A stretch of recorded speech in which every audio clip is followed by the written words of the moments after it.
An introduction to the periodic table. In this video, we will be exploring the famous periodic table and the elements it contains. So, this is the periodic table, and as you see, it has many elements and they are shaded in different colors, where each color refers to one group. Now, we mean by group the column. So, each column is a group with elements arranged vertically. For example, this is group 1 or column 1 in red. This is group 1, and this is group 2, 3, 4, 5, 6, group 7, and 8. This is in green are the noble gases, and this column represents group 0. This column in purple represents halogens or group 7. Group 7 because they are in column 17, and in red are the alkali metals. If you look down at the legend, you see that in red are group 1, the alkali metals. Group 2 in blue are alkaline earth metals arranged in one column. So a group are the elements in the same column. Let's go back to the periodic table and explain what do we mean by a period now. A period is a row horizontally, while a group is the column, so it's a vertical arrangement of elements. This is period number 1, period number 2, 3, 4, 5, 6. So this is a period in the periodic table.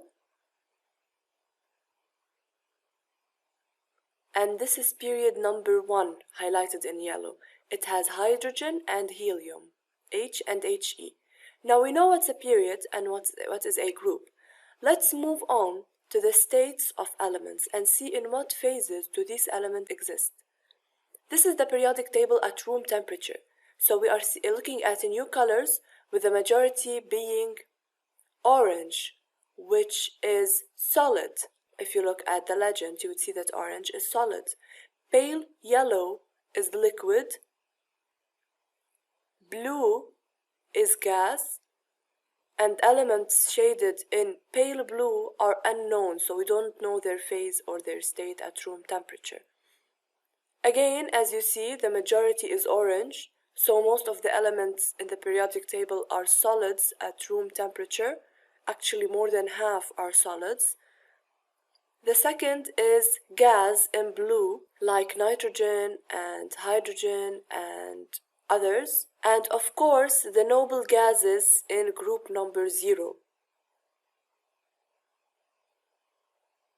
like helium, neon, argon, etc.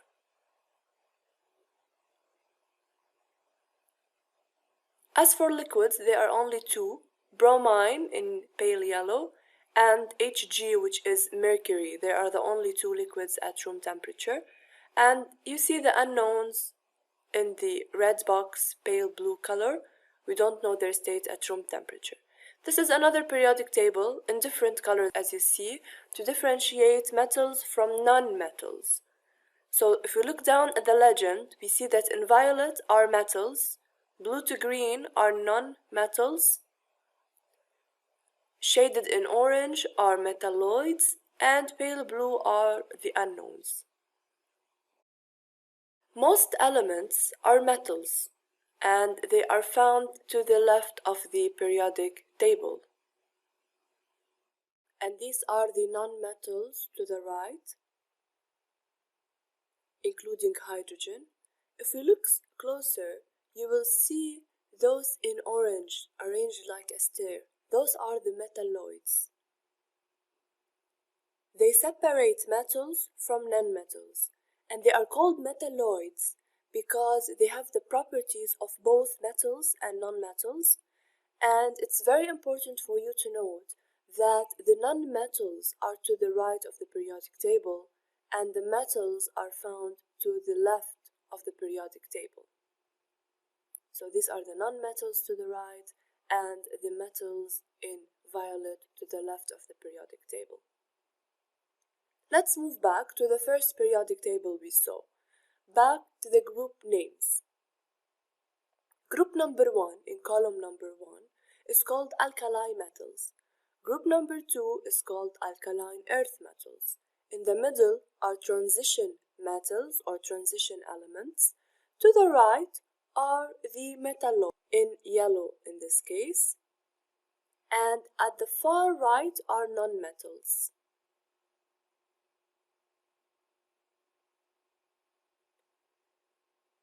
As for group 7 in purple, these are the halogens.